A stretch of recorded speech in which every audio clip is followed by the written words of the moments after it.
Hello, everyone. Thank you for joining us for our fourth webinar Wednesday. This year is flying by. Today, Ms. Marcia Quimby is going to be talking to us about living mulch systems for corn, silage, and grain. Marcia is a PhD student, correct?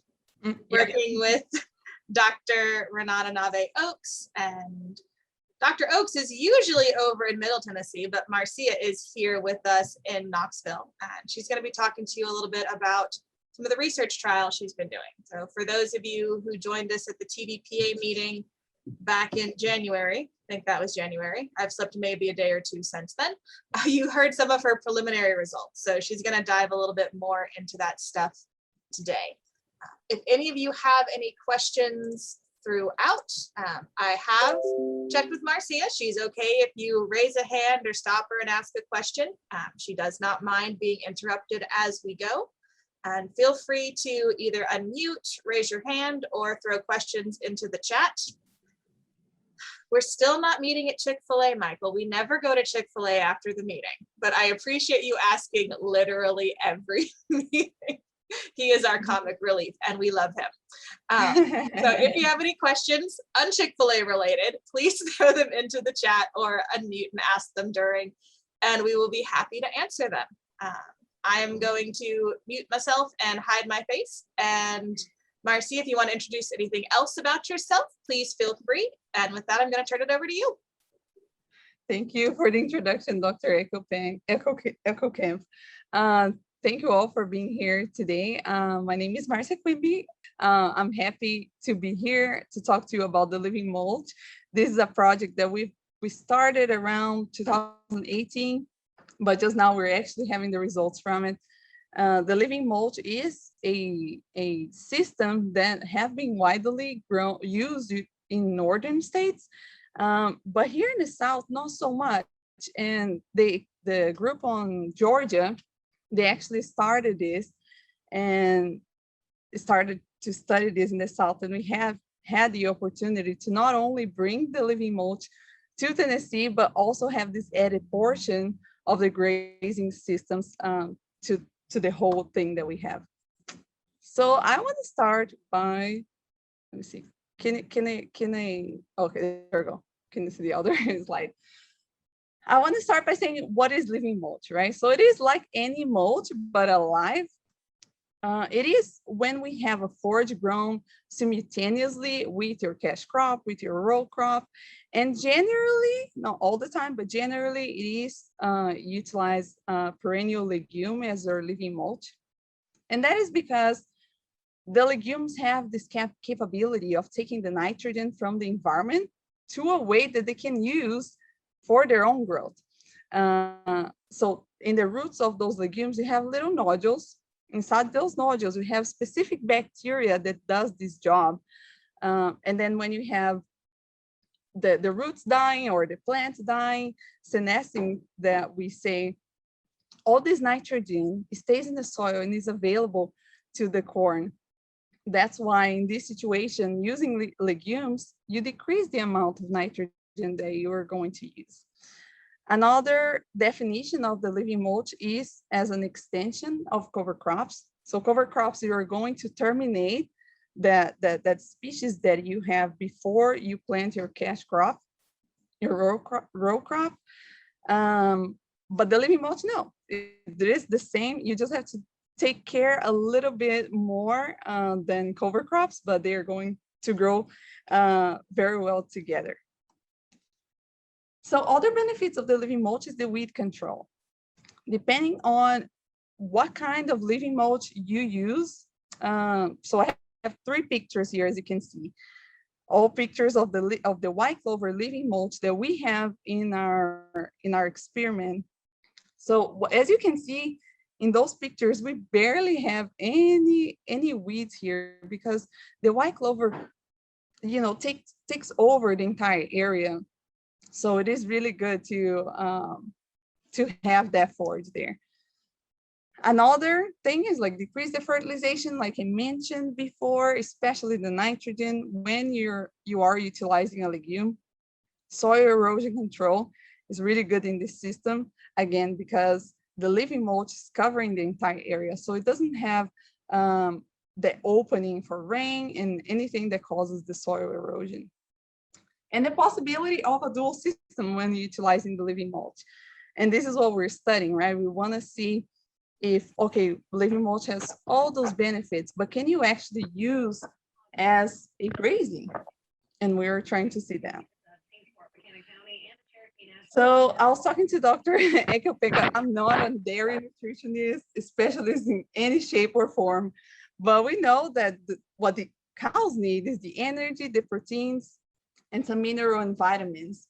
And when you have corn silage and the forage, you have this energy from the corn. You have the protein from your legume.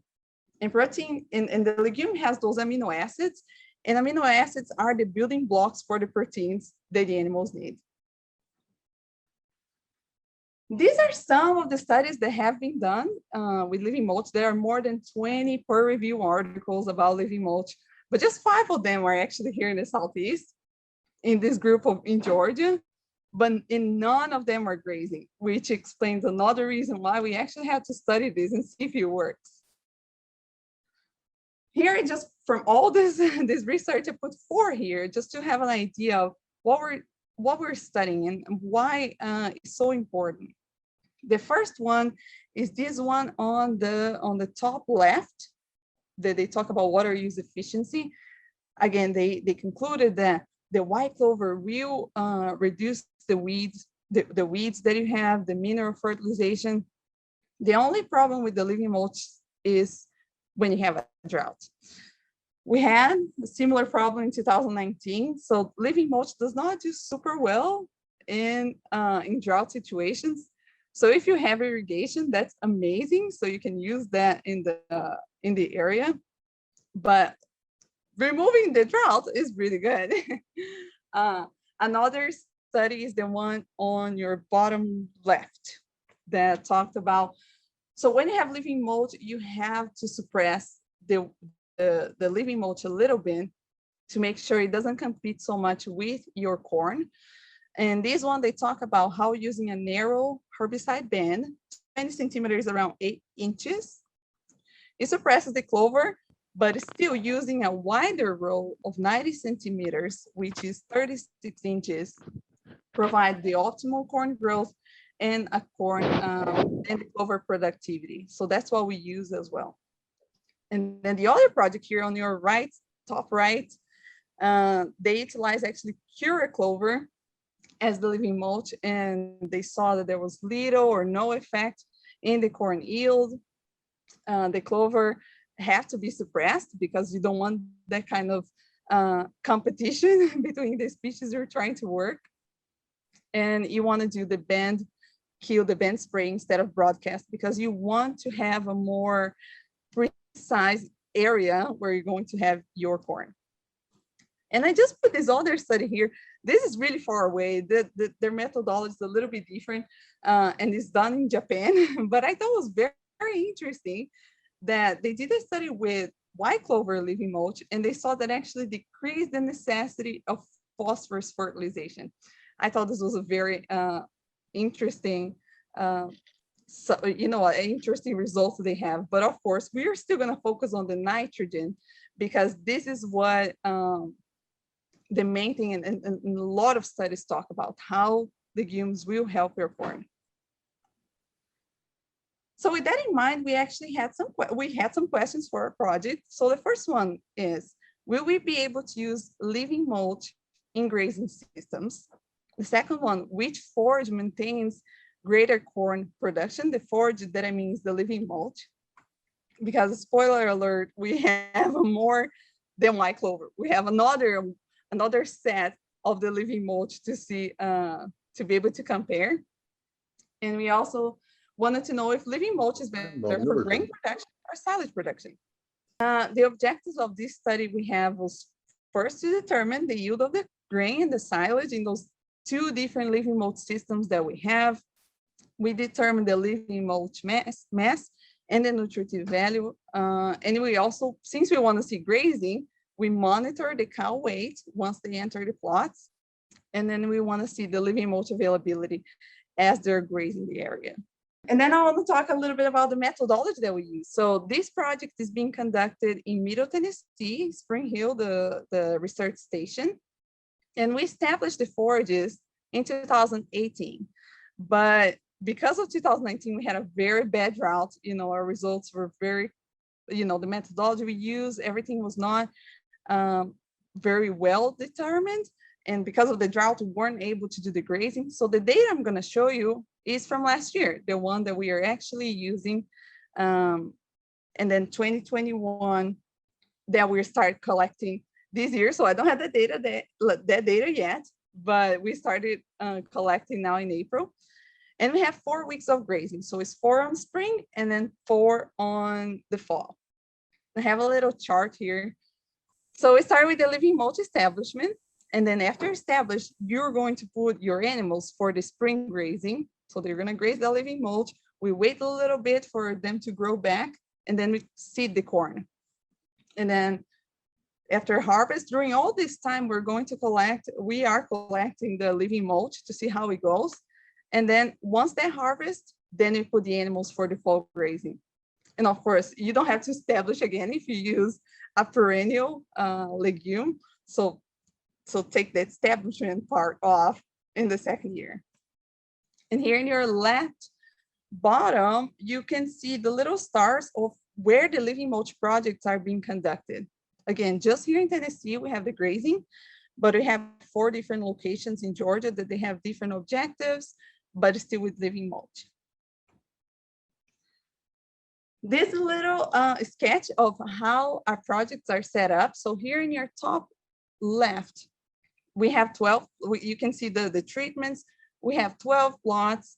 They have around 1.2 acres each. So they're pretty big. And then we have the white clover living mulch, and we also have a mixture of crimson clover with cereal rye. And then we have the silage for grain and for the corn for silage and for grain.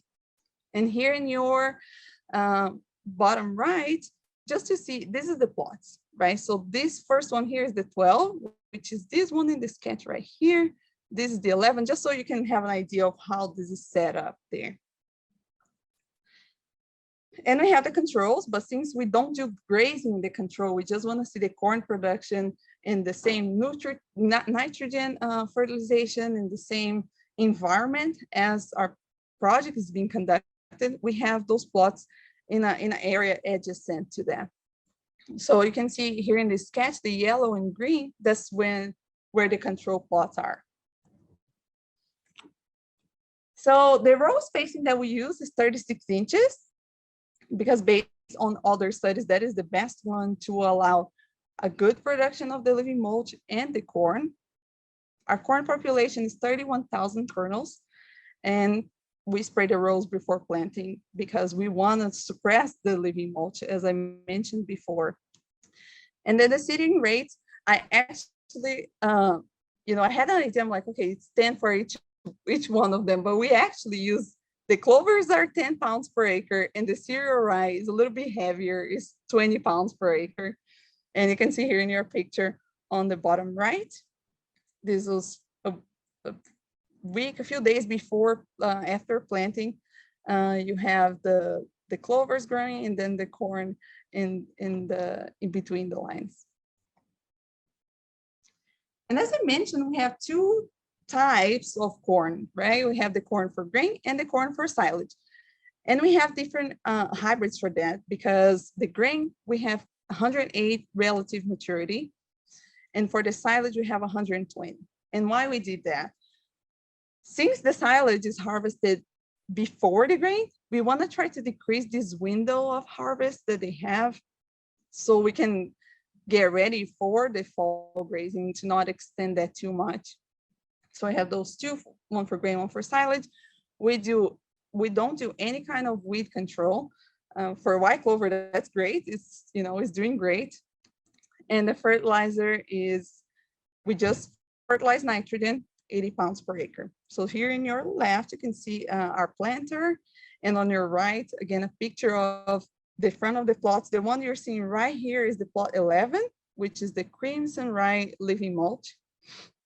And I really like this picture because you can actually see how the nitrogen has this influence on the corn, right? So this first one here is the crimson rye living mulch, and the right one behind is the white clover.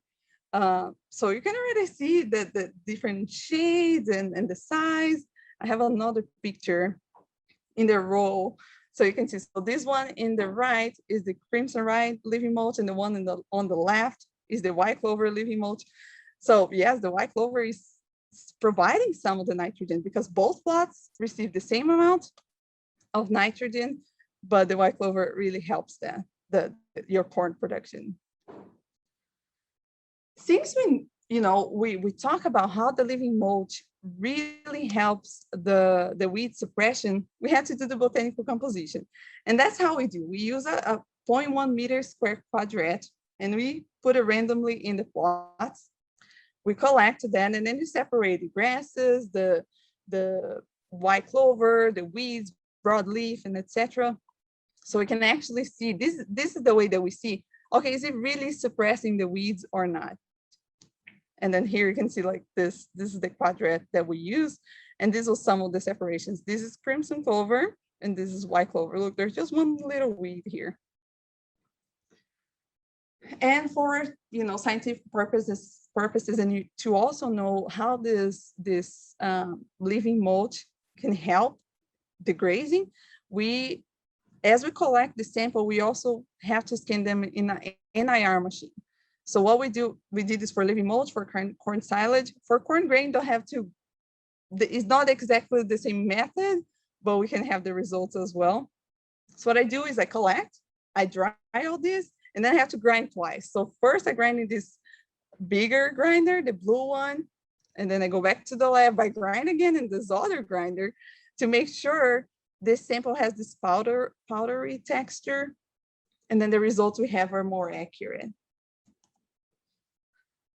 And then the silage production, we don't do that big scale silage production. We just want to see, okay, is it different?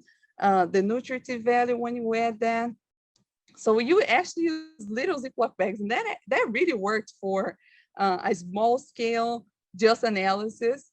After we harvested and chopped, we just put in a Ziploc bag. We take all the air. Then after that, we put inside another Ziploc bag, the ones that you take the air off. And then we leave there for around 21 to 30 days. And I just want to talk a little bit why we wait this long to open our bags again, our Ziploc bags. That is because we wait for the silage fermentation. And so just very quickly how that works. After you cut and you chop and you put inside your silo, your plastic silo, the plants are respiring still. So they're trying to figure out what is going on there, and they are respiring just like they would normally. But then that oxygen, there is no oxygen inside. So there starts depleting the oxygen, and then it grows bacteria that produces acetic acid. And they are going to use that whatever resources inside that product, but that starts to decrease as well. And then another type of bacteria gets in play that produce lactic acid, which is what we want. So they keep producing lactic acid in that environment that they're comfortable in, keep doing that, the pH keeps decreasing, the temperature is stabilized, and after 21 days, this fermentation stops, and then your silage is ready for animal consumption. And then that's why we wait this amount of time in our small bags. And this is the product we had, was really good silage in that small scale amount for analysis. We had that amazing olive smell, so it was ready. And this was a little bit after we opened the bags around 30 days. To make sure it was ready. So going a little bit about the results we have. So in this graph, we can see the living mulch accumulation during all this growing season of the corn. So we have sampling weeks 1 to 10. We sample every other week. The orange line is the white clover. So you can see that it's pretty stable, you know, in the entire time. But the crimson rye has this peak on the sampling week 7. And I'm going to explain actually why that happened. This is the name of the treatment, but not necessarily we have that much crimson rye. Because if you look first here in your top left, the orange ones are the weeds, the orange more faded ones, and the more strong ones, the cereal rye. So in the week 7, you just have weeds. The cereal rye living mulch is not the best because we can see that it does not do what we want the living mulch to do, like a white clover. So of course we had weeds there, this orange one, but we had a lot of white clover, and that amount of white clover was really good for the corn. And if you look at the nutritive value, they're still pretty good.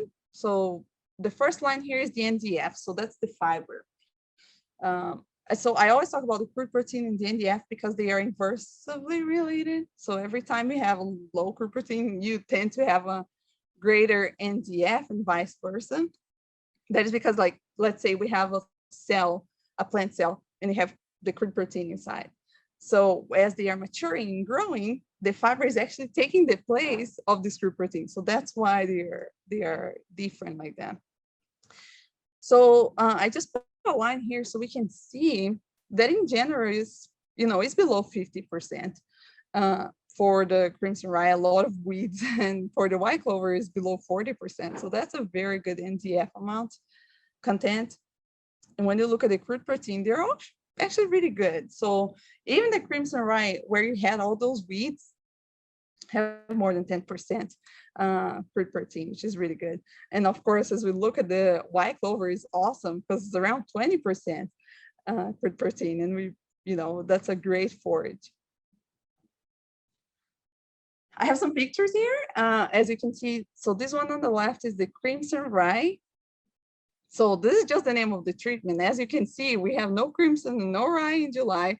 This is all weeds, but different from the white clover, right? The white clover looks like a carpet. It's so beautiful. It has some weeds here and there, but overall, it's a very good stand of white clover in July. And we planted around mid to end May, the corn. So this is really good.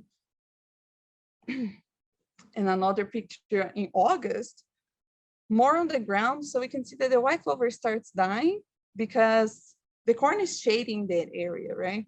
So we expect the white clover to die anyway, and this is a good thing, right? So it covers your ground, it has the nitrogen available to the corn, and that's what we want from these living mulches. And then the crimson rye, in the same period, look how many weeds we have, right? It did not, it doesn't do so great. Here on your right, you can see this weed, the horseweed, it's almost as tall as the corn. So if you remember in the graph that I first showed you, you have that peak in around week 7, and then the decline. And that is because those are the weeds there. So when we harvested for the silage, we harvested the weeds as well. So that's why increased by the sampling week 7, and then you had that drop because, you know, we collected that as well. And this is September. So you can see that, of course, the crimson rye treatment do not have, you know, the cereal rye. It has some clover, actually, very little, but a little bit, because crimson clover is a very good reseeder. So there were some actually growing there. But look at the white clover. I love the white clover.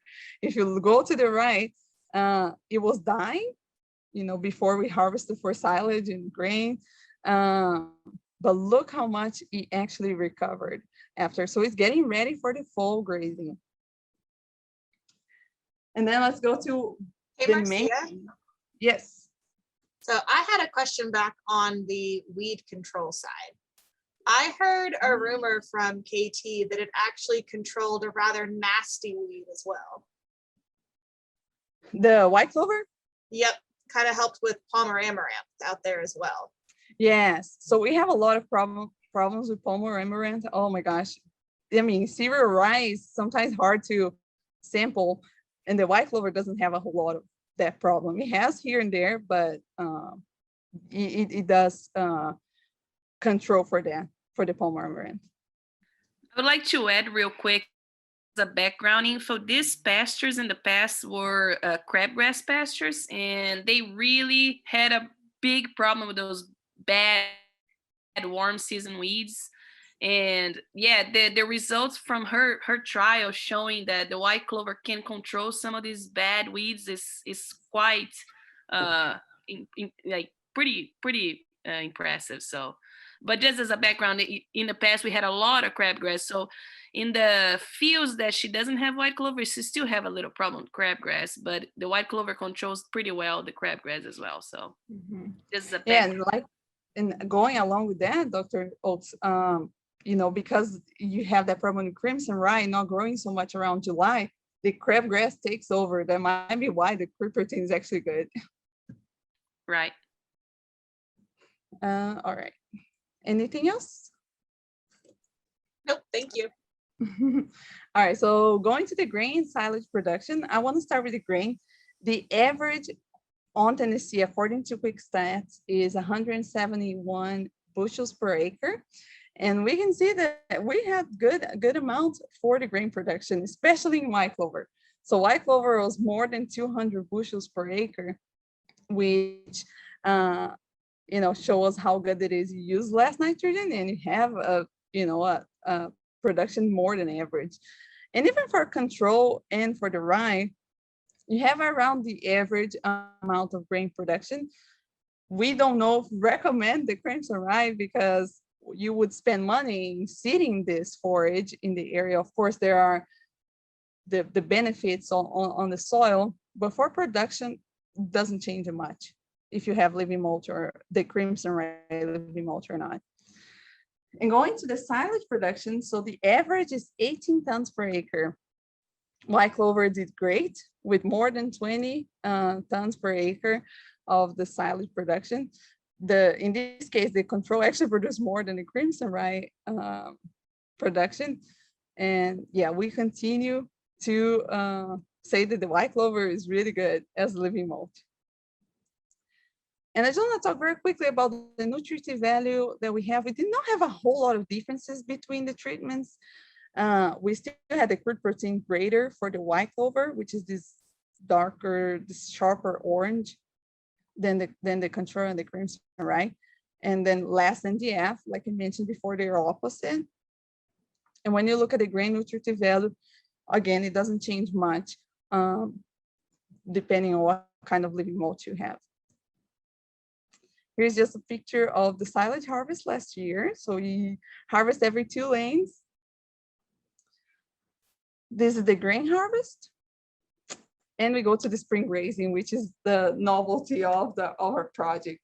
We actually use coal cows, so we didn't have heifers available, but they gain a little bit of weight between the entry and the exit and the plot. So remember that this is a 4-week grazing system. So the entry is in week 1 and exit is week 4. So these orange bars are all the animal weights, and the black line is the living mulch mass. So it's interesting that, so this one on your left right here, this is the white clover in either corn grain or silage. It actually increased the mass of the living mulch. And we believe that is because on spring you have this growth being very vigorous. So that's why it does so well, and it's ready for the corn to be planted there. Now, when you go to the crimson rye, you actually decrease. We planted that on the fall, the crimson rye, the animals got in, they ate that, and then you actually decrease the mass that we had. They still either maintain or gain a little bit of weight, but it's different than the white clover on spring. And when we look at the nutritive value, when the animals exit the plot, regardless if it's crimson rye or white clover, so the CCR here is the crimson clover with cereal rye mixture. mixtures. That's what I meant here. And the WC is the white clover living mulch. In the exit, you have less protein than when they enter. And then the opposite is true for NDF. You have an increase in NDF when the animals exit the plots. But in general, you have more crude protein in the white clover plots than the mixtures with crimson and rye. And then the fall grazing was different than the spring, right? So again, the orange bars are the animal weights, and then the black lines here are the forage mass. Actually, this is all the white clover, right? The animals either gain or maintain their weight. It didn't change much. But the living mulch actually either maintained or decreased. And that is because in the fall, all the resources this forage has is being transferred to their roots or to a storage way so they can be ready to regrow on spring. So the plants are not so concerned about their mass, but how much they have to regrow after the dormancy. And crimson rye, again, this is just the name of the treatment, but at this point we have no crimson, a little bit of crimson, but not enough to change our mass, and no rye. And it actually increased the mass. And that is because we have those species that are there, that winter weeds. That's why we have this amount there, either maintained or increased. And when we look at the nutritive value, the same as spring, we have more for the crimson, for the white clover, more food protein for the white clover, not so much for the cereal, rye, crimson clover mixtures. And then the same is true for the NDF as well. We have more NDF as we have less crude protein when the animals exit the plots. This is a picture of our spring grazing. This was actually taken this year. So for the spring grazing of this year, we have the plots, we have mobile fences, and each plot have around 3 animals. This is one of the animals in a white clover plot.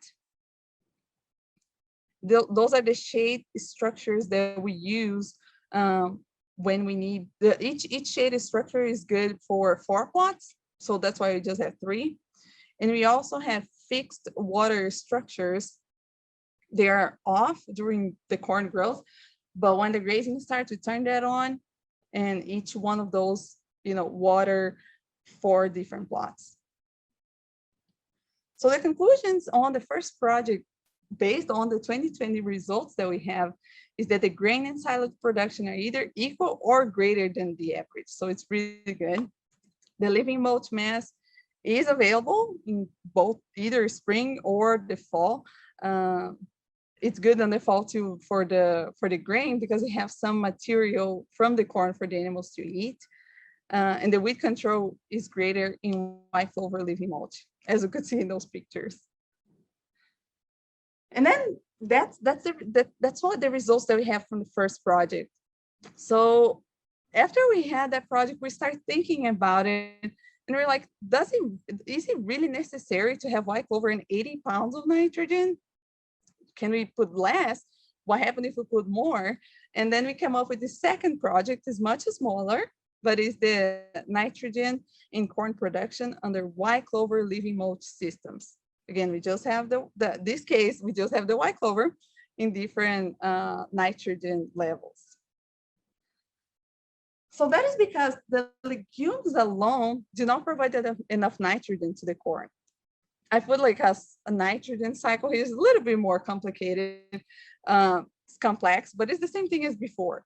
The legumes can take up that from the atmosphere or the environment they are in, and then the corn will use their work that white clover does.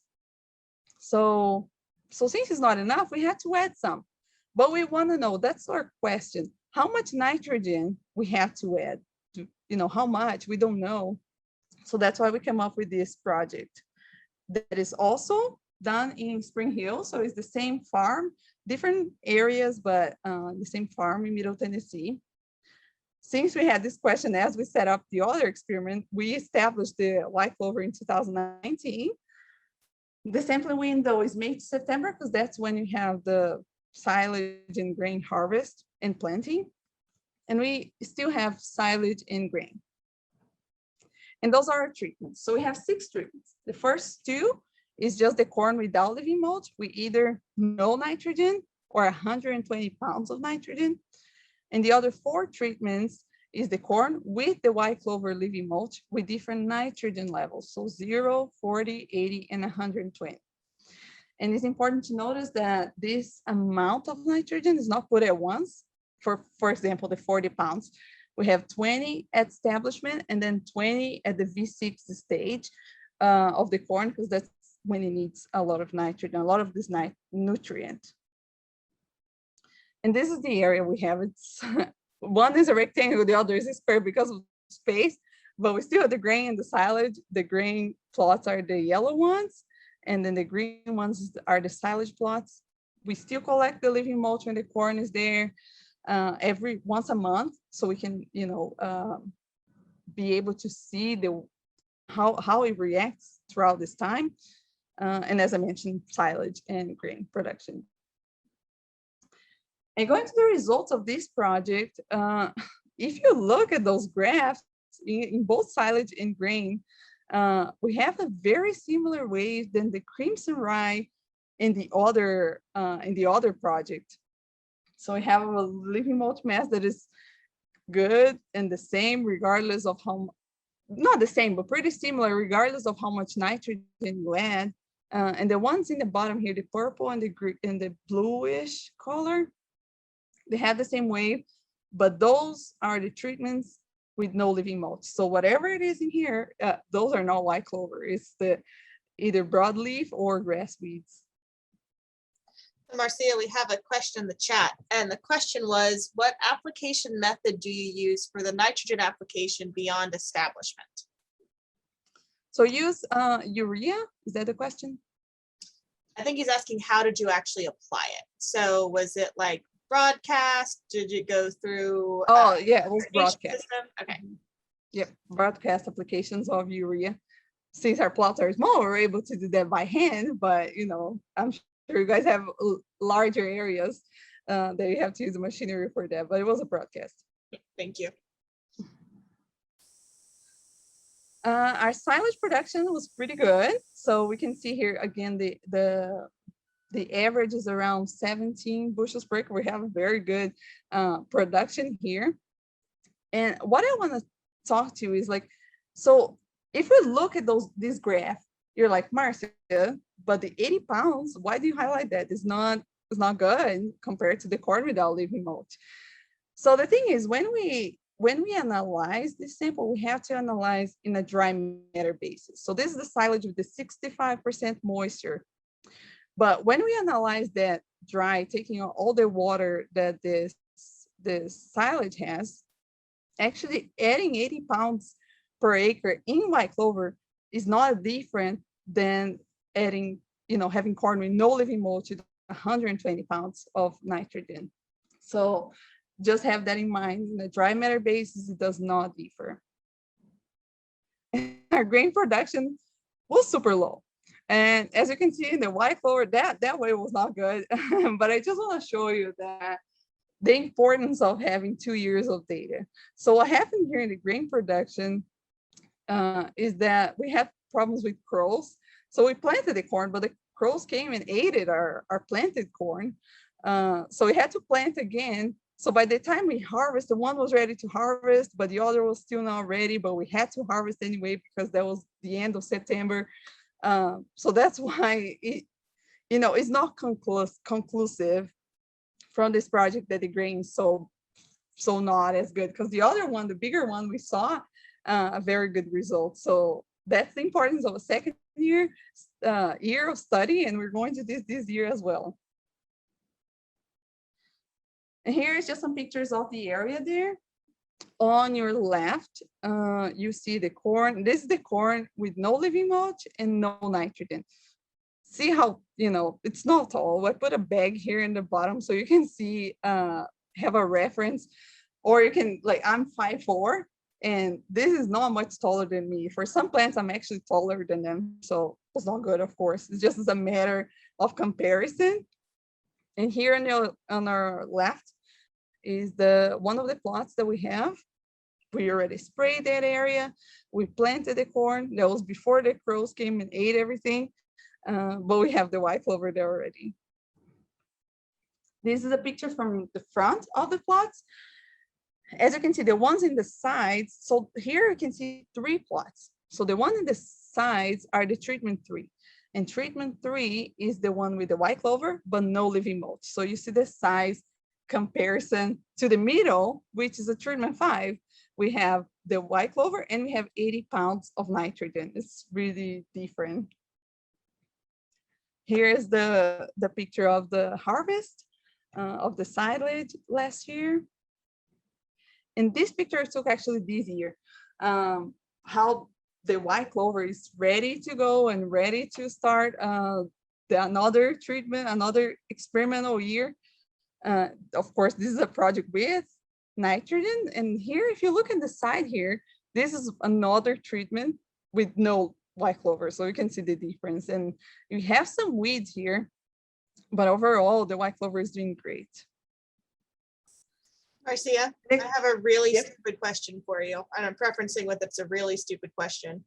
Do you have any issues planting back into this year after year? The corn? Yeah.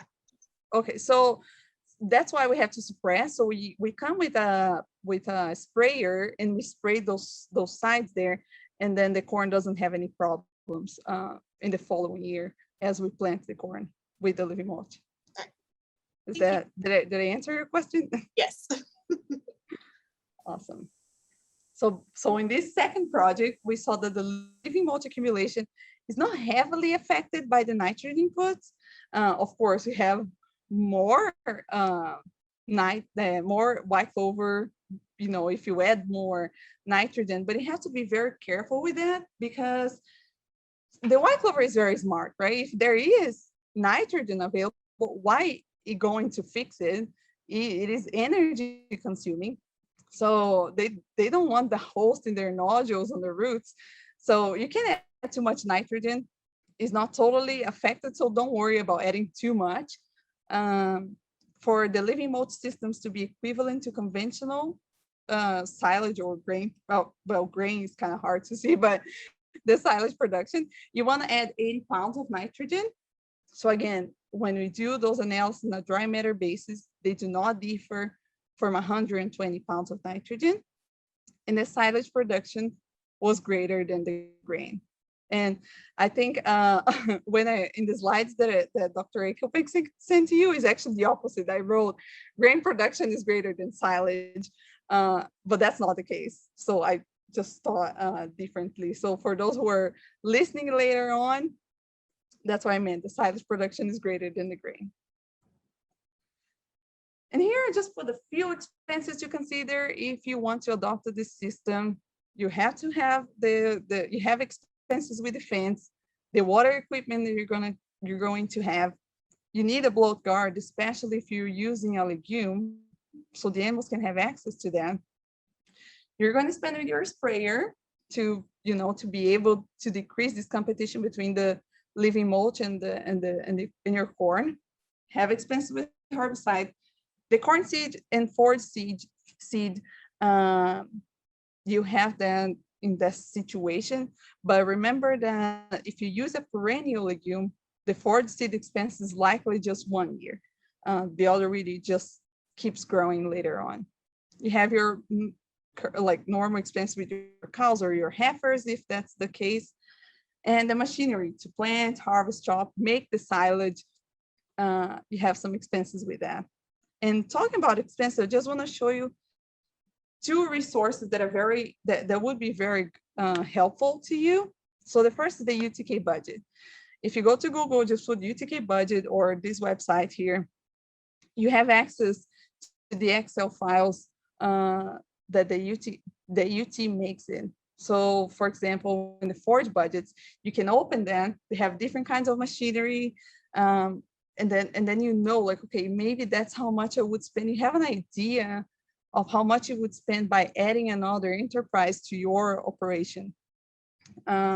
Field crop budgets is for the corn. There's other stuff there too. So you just can go through, download the Excel, and then plug in the information. They have a little target of how much you would make with your production, in a normal time. So that's a very good way to have an idea of, what you're going to get into. Another resource is the Beef and Forage Center.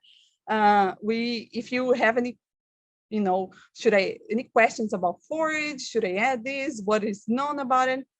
If you go to this website and you select the forage production tab right here, it has all this information.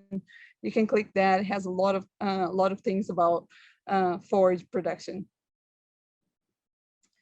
And I want to thank UT for giving the space to have this project being conducted. Also the University of Georgia. So Dr. Nick Hill is the PI of the main project, and it's really good that we had the opportunity to bring this here. The USDA, which was the place where we're actually being able to get these grants to conduct this project, to not only increase the scientific community, but also the production in our area, and the Middle Tennessee Research Station where this project is being conducted. I want to thank you all for being here today, and if you have any questions, please let us know. Dr. Oaks, my advisor, I put her email here. If you have any questions, you can ask her or you can ask me. And that's my email. Thank you. Thank you, Marcia. You did an excellent job. We do have one question in the chat right now. It says, for project 1, do you think the increased crude protein in the white clover system is due to co-harvest of some of the white clover plant material during silage harvest? I wouldn't say so, because when you harvest the silage, you're actually removing all those nutrients from the area. So whatever is the crude protein is from the white clover and the little application that we do. I think he might have meant, was there higher crude protein in the silage because of maybe potentially harvesting okay. with it? We actually didn't see a whole lot of difference on that. So yeah, you gotta remember that the white clover, the growth habit is very short. So it's very hard for the equipment to actually be picking up a whole lot of white clover when harvesting silage. So probably not. Mm-hmm. That's what I thought. Then I saw that one, really, those pictures of the giant clovers with the nitrogen treatment. I will, well, maybe. Thank you for the question. Yes. All right, y'all, this is your time to ask questions. So please unmute, raise a hand, throw them in the chat. We would love to chat more with y'all about this. No pun intended.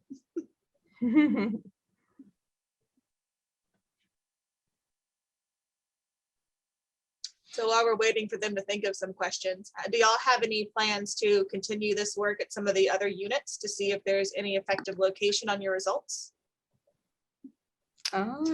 What do you think, Dr. Oaks? We are going to be starting this year a similar project on organic corn, and we will have 2 locations on that. So here in Spring Hill and in Knoxville at the organic unit.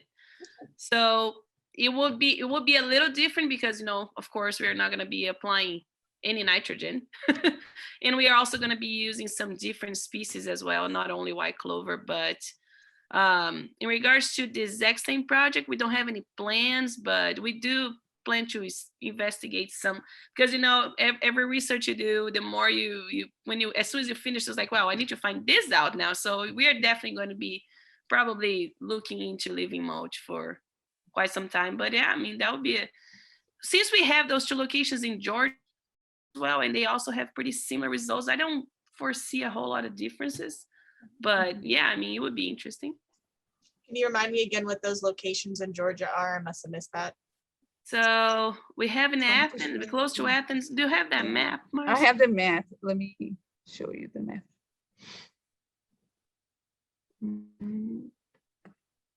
My interest is purely selfish, since we have a big knot of producers down in like southeastern Tennessee. We've got a decent amount up in northeastern Tennessee, and then some Here it over in the far west. Okay, yep, I just Here's wasn't a paying little enough area. attention.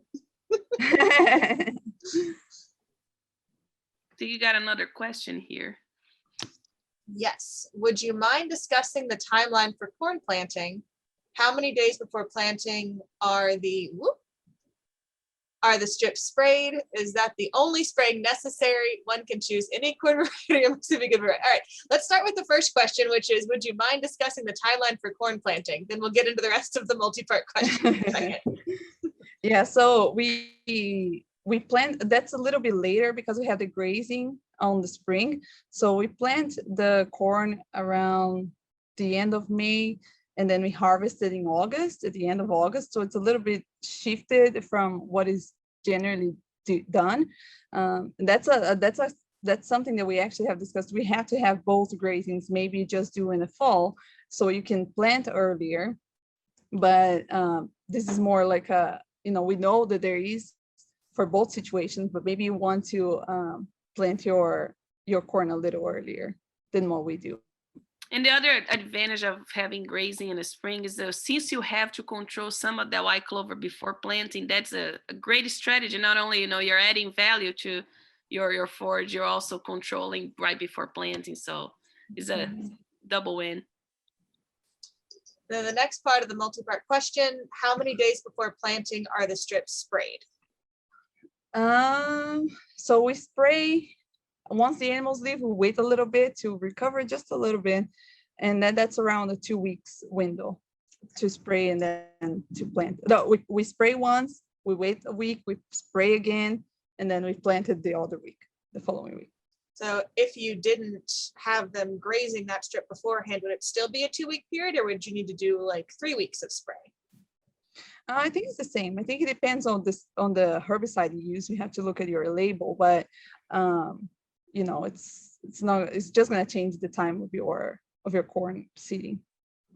And the third part is just that initial spray the only one necessary? And I'm assuming that's going with, do you have to spray again before that plant starts to grow to try to keep it from overcrowding? No, you just spray one time to decrease the kind of competition that you have with the seedling of the corn seedling and the living mulch. And the last part of the multi-part, one can you choose any corn variety, or do they have to be GMO varieties? Do you know that, Dr. Oaks? I think it doesn't. I think it can be what we do is mostly looking at the how's it called, the days, the maturity, the relative maturity. Days. They're looking at mostly at the maturity. I don't think necessarily needs to be GMO. Yeah. So just think about it on the more like traditional corn silage guidelines, right? Based on moisture content and your construct. There was a better word I was going to use there, and I forgot what it was. Okay. Next question. Any thoughts of adding some grass control to the plots at planting after corn gets going? There's a lot of crabgrass growing in the rows and maybe sucking the nitrogen away from the corn. So we have a lot of crabgrass, especially in the crimson rye. We don't recommend that living mulch because that's the one we have this big crabgrass problem.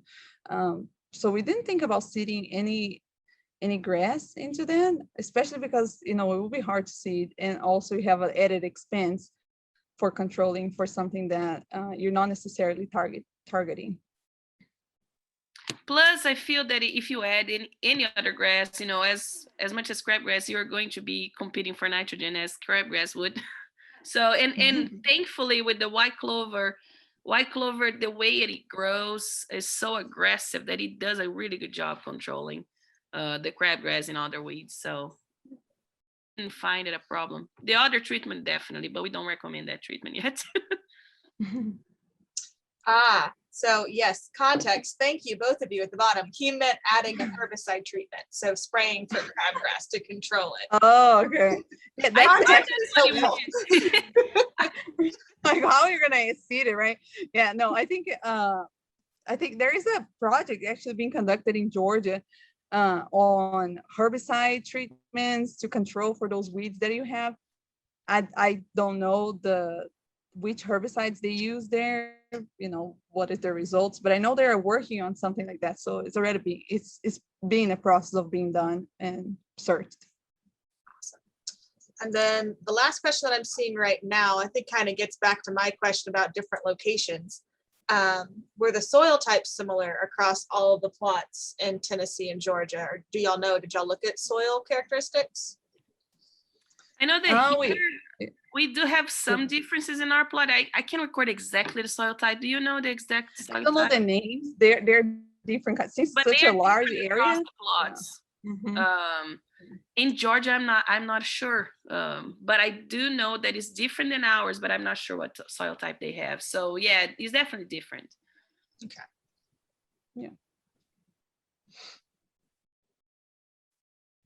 All right. Well, while we wait for any other questions to filter in, these are great questions, guys. Thank you so much for asking them.